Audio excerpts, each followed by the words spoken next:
Even as vaccination drives pick up across the world and coronavirus cases come down, there are reports of new variants which could spark a fresh wave of infections. Malaysia too has been trying to clamp down on a new surge in cases which has put pressure on the healthcare system. To discuss the steps taken by the Malaysian government, joining us now is Anwar Ibrahim, the leader of the opposition in Malaysia. Thanks for joining us. Now, the pandemic began almost 18 months ago, but we still don't have any respite from it. India, of course, has experienced a deadly second wave. New infections are surging across Asia as well, including in Malaysia. Do you believe that the pandemic is worsening in its second year? Well, globally it has not. United States, UK going back to normal, although new variant is also a new challenge, presenting new challenges as time goes on. But for us, the poorer and the marginalized must often realize that somehow or other there is an apparent neglect or abdication of responsibility on the part of the rich countries for not disbursing enough vaccines. And I think, notwithstanding the problem that we will encounter, the availability of vaccines is to me pivotal. Let's discuss the situation in Malaysia now. A hard lockdown was imposed after daily infections touched the 9,000 mark by the end of May. Now, this has put considerable strain on Malaysia's healthcare system. Recently, Malaysia's daily cases exceeded India on a per capita basis. So what is fueling this surge in new cases? Well, even the old cases or the new cases, regardless, shows the government's incompetence in dealing with this issue. I mean, this issue, new variants, is an excuse. Look at the testing. We started with 126,000 tests per day. We have gone down to 50,000 tests per day. This is an attempt to mislead the public. You must be transparent. You must work based on data and science and not try to whitewash the problem. So that's one. Number two, we are very slow compared to the ASEAN and Southeast Asian countries. We are the slowest in terms of procuring adequate vaccines. And I think despite all the lockdowns and other measures, including social distancing, awareness with the general public to take that responsibility on their own, the problem remains: the vaccines must be made available. A state of emergency has been imposed in Malaysia until the end of August. Do you think that this emergency will be extended if Malaysia fails to control the surge? Well, I consider the regime corrupt, illegitimate, because it knows clearly, the public is aware that they have lost legitimacy because they have lost majority in parliament, so they had to resort to state of emergency. Now, this is the only country in the world that has to use the emergency powers to deal with the issue of the pandemic. Now, all the measures that have been taken is adequate without emergency being introduced. What's the impact of emergency? Number one, in terms of COVID, dealing with the COVID situation, it has no bearing whatsoever. But the general perception of the international community of investors, of course, is adverse to the interests of Malaysia. People will not come in. You don't come into a country where an emergency is being declared. So I think it is cumulatively, and also because of these failures, it has somewhat worsened the situation. And this is, to my mind, a reason why emergency should not have been declared in the first place. And now, knowing that the government is keen to prolong the emergency, the King and the Rulers' Conference have advised strongly against that.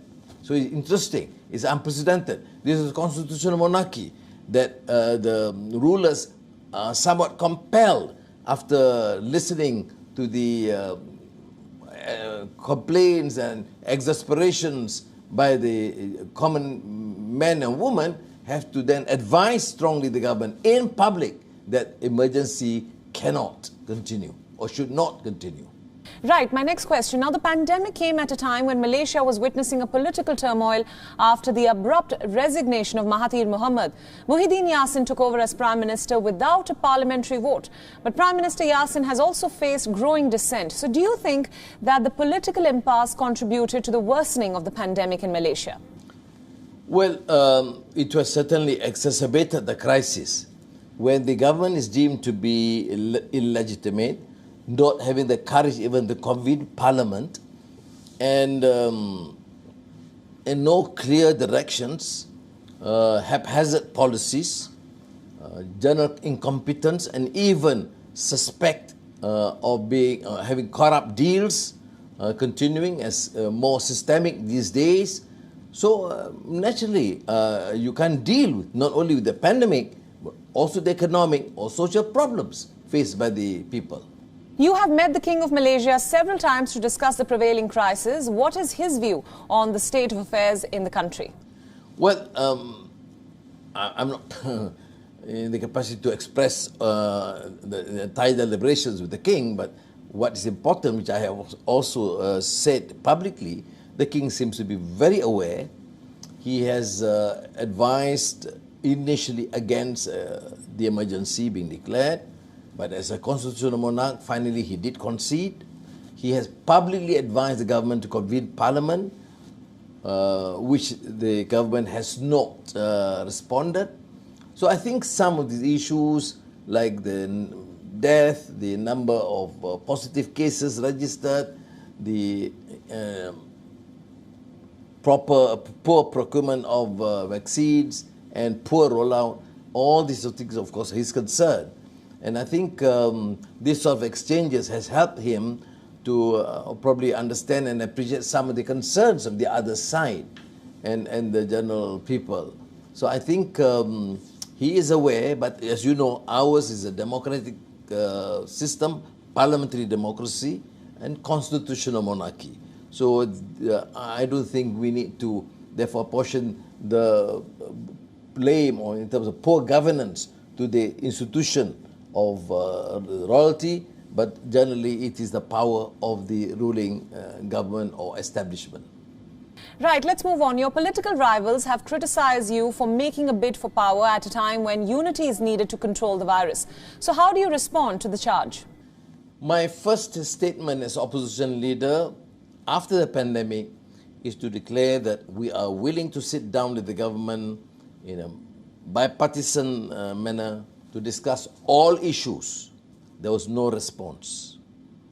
The problem is not Anwar as opposition leader. The problem is a government that has lost its majority and no legitimacy. And how do you expect that government to conduct policies, to give instructions and directions when the situation is rather fluid? So it is not therefore proper to apportion a blame to one person or one party. Go through the process. The process can take just a matter of days, if not maximum weeks. But I think a matter of days can be resolved if you respect the democratic process. And I think that's all that we're asking for. Respect the democratic process. A sitting Prime Minister must resign when he has lost the majority and let the process continue. Now, both ruling and opposition parties are splintering considering the wide-ranging differences over a potential replacement. Do you believe that a change of guard at this time will do more harm than good? Well, it depends if the new coalition can be clear in policies. Now, if I'm entrusted to lead, my policies are made quite clear. It must be predicated upon the issue of good governance and deal with the pandemic in a transparent manner. Don't be so condescending and insult the intelligence of the common people. You must allow them to get the facts right. Do we have this problem? What are the facts nationally and at the granular level so that we are able to deal with it, with the situation? And I think the resolve must be there to deal with the COVID and to then regain the confidence of the investors, both domestic and foreign direct investments into the country. You know, Malaysia used to be, the leading country in the region, in the Southeast Asia at least, in terms of growth and investments and economic policies. But we have faltered because of poor governance, corrupt and incompetent. Now, global ratings agency Fitch Solutions has assessed that there is widespread and growing dissatisfaction over the government's handling of the pandemic. The report goes on to say that Malaysians may take to the streets if elections are not held in the coming months. Should Malaysia go for fresh elections this year? We are of the view, as we have advised the King, and I think generally accepted, that by this is of course consensus, that we should not clamour for immediate elections until we are able to resolve the COVID issue. Let's now discuss the global situation. The developed world, of course, is reopening again after aggressive vaccination drives, but the developing countries are imposing new lockdowns yet again. Do you think countries like Malaysia and India are stuck in a pandemic spiral as of now? Do you believe that Asian countries need a united regional response to end this pandemic? Yes, I think our voice should be more profound, strong in demanding what is generally just. It is not a new issue. I remember economists like Amartya Sen have been talking about the issue of health, vaccines should be global, should be a policy that is transparent and fair. Now, we have the capacity, as I've read, to produce 11-12 billion doses per year. Now, we have to have clear undertaking for the richer countries to know that whilst they have been rather successful in the vaccinations program in their countries, it's time that they should not just give simple aid handout of a few 100,000 doses, but to deal with this as a basically humanitarian problem and a just resolution to the problem. Right. My final question for you. Last month, Prime Minister Yassin told the developed world not to hoard vaccines and their patents. India and South Africa are leading an effort to seek a waiver on vaccine patents and other supplies. What is your view on a waiver, and what can Asian countries do to break the monopoly of the developed world when it comes to vaccines? Well, to me, it is rather disindigenous for the Prime Minister of Malaysia, known for systemic corruption and incompetence, to attribute the blame and deflect from your incompetence in the country. But the fact remains that the procurement has been really sluggish here, and the rollout have been completely inefficient. Now, having said that, and if you are able to do that, then naturally we can be deemed to be more credible in terms of demanding a more responsible policy by the industrialized West to then disburse more effectively to other countries. Right, Mr. Ibrahim, thank you so much for speaking to us on WION World is One.